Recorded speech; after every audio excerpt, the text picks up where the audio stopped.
So, kamusta po mga ka-Streetwise? Ako po si Takeru Miyamoto at welcome po sa aking munting channel.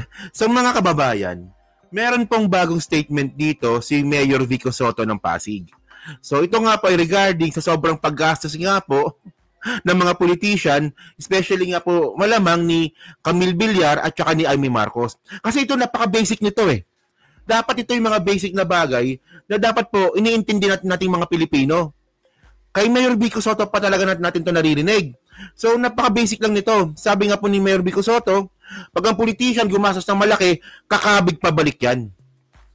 Di ba? Sobrang basic pero hindi po natin masunod. So, tingnan nyo to, no? Ito, nabalita ito nung nakarang araw pa to. No? Sabi niya dito, Pasig Mayor Vico Soto calls out the cycle na nga ito, no? Of heavy election spending, saying it favors the corrupt and sidelines honest. Capable leaders without deep pockets. Ayan, di ba? So, syempre, alam naman po natin, no, na nung senatorial elections nga mga kababayan, ang pinakamalaking gumastos po talaga nun, si Camille Villar na umabot po ng bilyon. Tandaan nyo ha, bilyon. B. As in baboy. Billion of pesos. At saka itong si Amy Marcos. Oh. So, syempre, napaka-basic nun. Kayo ba maglalabas ba kayo ng pera? Paluwal nang walang pabalik para magserbisyo sa bayan? Come on. Come on. Diyos ko. So, para mas maganda, no? Actually, 30 seconds video lang naman ito, no, ni Vico Soto. So, panoorin natin to, ha. Ng gastos ang eleksyon, walang mangyayari sa atin. Yung mga ibang kasi, ang dinidisguise nila is, ay hindi kasi matulungin ako, wala naman masamang tumulong, pero hindi mo kailangan maging politiko para tumulong. Correct! Di ba? Oy, Vico Soto for president, ha? Gastos na malaki, babawiin yan.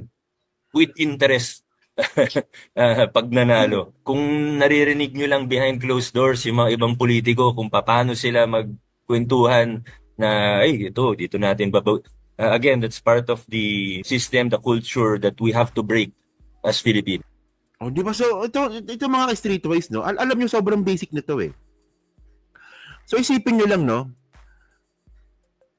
Hindi po gawain ng isang normal na tao na maglalabas ka ng pera tapos magsiservisyo ka sa taong bayan. Okay lang sana kung charity, mga thousand of pesos, hundred of thousand of pesos, millions, may gumagawa naman po niyan. Pero billion? Nagastos ka ng billion para maging public servant? Come on. Diyos ko naman. So ngayon mga kababayan, tingnan natin to, no? Ito po yung yung mga top spender nga po nung eleksyon. Pakita natin, ha. Okay. Ito, nung February pa to, no? Galing to sa PCIJ. So, tatlo pala sila, no? Ito, yung top 3, yung top 4. So, si Camille Villar, 2 billion pesos po. Itong apat mga kababayan, sila po yung gumastos ng bilyon nung kampanya. Camille Villar, 2 billion. Puta, yung 2 billion na yan, Camille Villar, kung pinangayos mo na lang sana yan sa prime water, mas maganda pa. Yun nga lang mga kababayan, yung mga uto-uto natin mga kababayan Pilipino, hindi po nila may isip po yun. Hindi yan, seriously. May problema po yung prime water. Alam niyo kung anong problema sa prime water? Bulok po yung mga facilities nila. Bulok po yung mga equipment nila. So yung 2 billion na yan mga kababayan, kung pinang-ayos po ng prime water yan, edi sana maganda yung serbisyo ng taong bayan. Sana maganda yung serbisyo ng prime water sa taong bayan.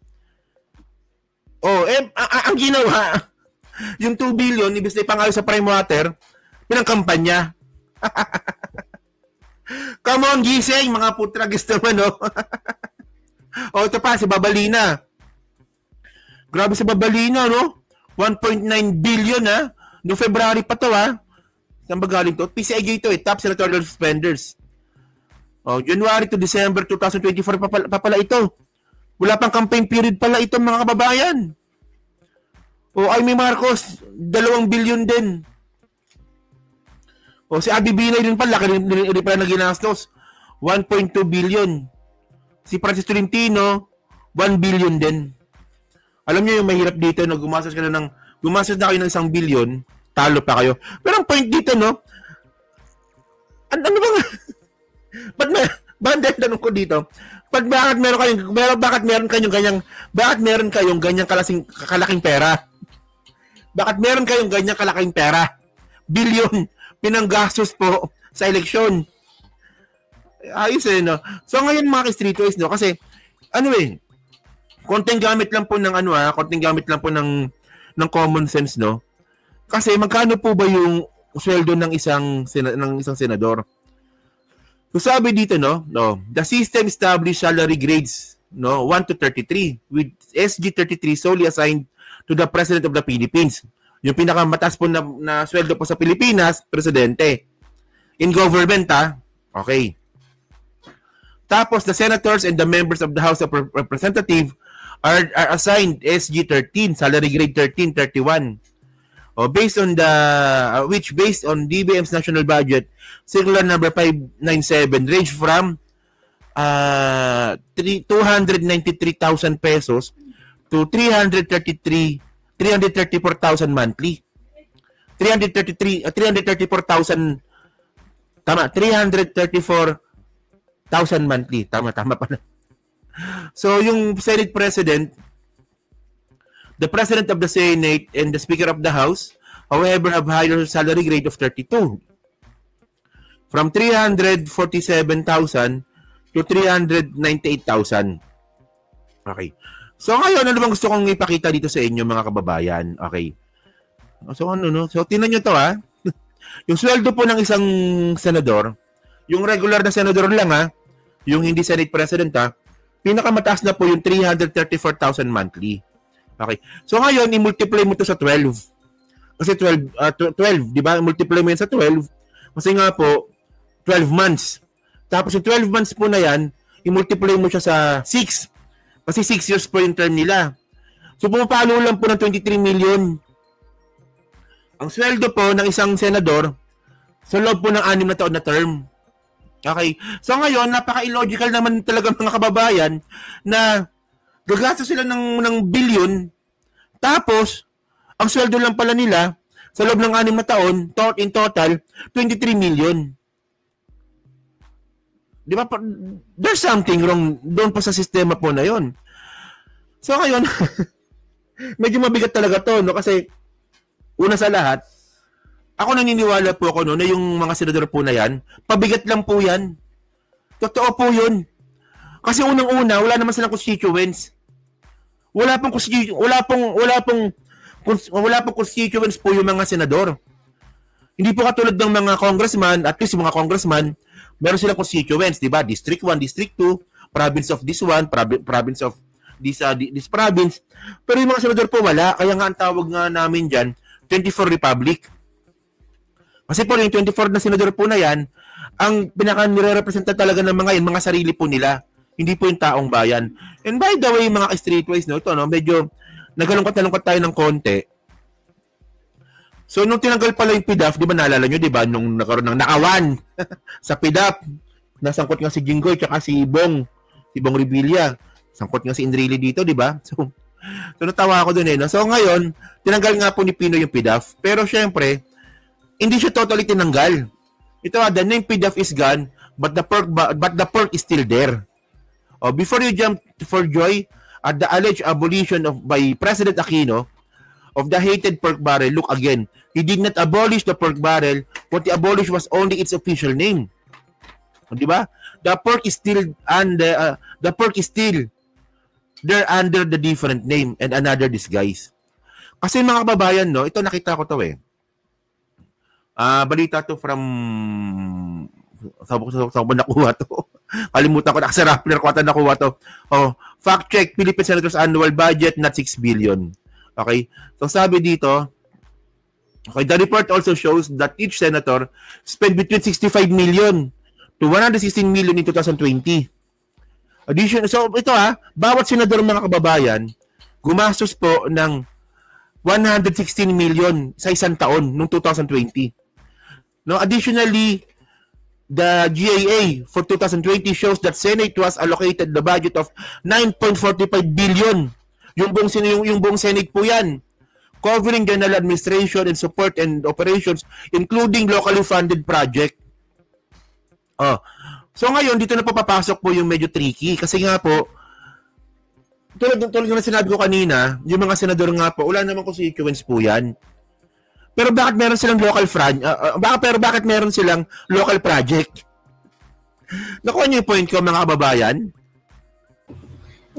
So, sa tingin ko mga ka-streetways, no, kailangan kong halungkatin yung GA po ng mga senador, no? Kasi, tinan nyo, meron silang locally funded project na 9.45 billion sa loob ng isang taon. Oh. Tapos ito pa, in 2024 budget, the Senate has an allocated budget of 13 billion naman ito, no? This covers the implementation of regular programs and locally ito na naman nung last year pala, 2024. Meron naman silang 13 billion. 'Di ba? Na ito po 13 billion na sa buong Senado. This covers the implementation of regular programs and locally funded projects. So sabi dito mga kababayan, so at least you get the point, no? So, ngayon, hindi lang pala sa sweldo nakakakuha ng pera yung mga senador. Kasi meron din pala silang pondo para sa kanilang locally funded project. Ang trabaho naman po ng mga senador ng mga kababayan ay gumawa ng batas. Actually, ito. Ito yung medyo hindi ko gusto sa sistema natin eh. So, una, gagawa ng batas. So, magsisimula po yan sa Senate bill tsaka House bill. So, dapat, gagawa ng batas yung Congress at meron pong dapat na kakibat na batas sa Senate. And then, pagbabalagkasin, and then, pipirma ng presidente. Okay, no? So, ang point ko doon po tumatagal yung proseso na paggawa ng batas eh. Imbis nga po na congressman lang yung gumagawa ng batas o Senate lang gumagawa ng batas, dalawa kasi sila. So, tandaan po natin, no? Kaya, mapapansin po natin no na nung nakaraang taon nga po, sobrang bilis po ng trabaho ng mga congressman natin sa pagbalangkas po ng batas. Lagi lang po talaga naiipit sa Senate. Doon po tumatagal. So for whatever reason, no, pero kasi ang nakikita naman po natin, no, yung mga senador po talaga natin, hindi naman po talaga ito hindi naman talaga sila naging senador para sa bayan. Para naman po sa sarili nilang interes. Example pala naman dito si Villar eh. Oh, sa tingin niyo ba yung mga Villar tumakbong senador yan para magserbisyo sa bayan o para protektahan yung negosyo nila? Come on. Di ba? So ito mga babae, ito yung mga sinasabi nga po ni Vico Soto na napakasimple at alam na natin pero hindi po natin ma-implement sa sarili natin. O sobrang basic nun. Wala pong matinong tao ang maglalabas ng bilyon para po tumulong sa taong bayan. Naniniwala po ako doon. Walang ganun. Walang ganon. Oh. Sa Pilipinas, walang ganon. Oo. Pwedeng charity, di ba? Charity. Oh, hundred of thousand, millions, bibigay sa charity. Pero billion, billion, di ba? Isusugal mo para tumulong sa bansa. Tulad na pinapangako nila tuwing eleksyon. Come on. Kaya so kayo po ba, agree po ba kayo dito kay Vico Soto? Actually, yung yung political maturity talaga yung ni Vico Soto, no? Yung political maturity ni Vico Soto, medyo nakakabilib na po talaga, no? Kasi siya lang po talaga bumabanggit ng mga ganyang mga bagay na napakasimple pero tagus po sa katotohanan. So yun, no? So yun, so ano nga po masabi nyo nga po dito sa kanyang comment, no? So pa-comment na po sa baba, pinabasa ko po lahat yan. At syempre, dyan po sa Team Replay, pa-like, pa-subscribe. At kung na makalabisan, pa-share na rin po ng video po na to. So, thank you mga kababayan. So, kita na lang ulit tayo sa susunod nating content. So, thank you. Salamat and bye-bye.